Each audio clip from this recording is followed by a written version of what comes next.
கருப்பசாமிதான் கண்ணேரீரே காட்சி தரும் கருப்பசாமிதான் புளியரை நீங்க வாங்க சந்ததி தழைக்கும் புண்ணியத்தை வாங்கிட்டு போங்க நிம்மதி பிறக்கும்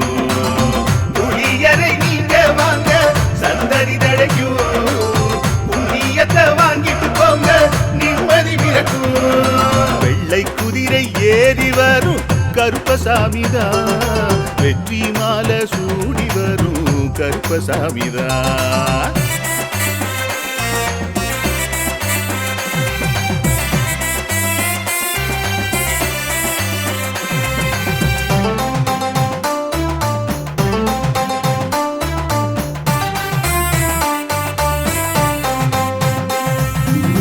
ராமரோட பரம்பரை தானே புளியரை கருப்பசாமி ஐயப்பசாமி சித்தரோட அருள் வாக்கு முழு முதற் கடவுளை வணங்கி அரோகரா என்று முழங்கி பாண்டி சித்தர் வழியில் வந்த ஐயப்பசாமி கருப்பசாமி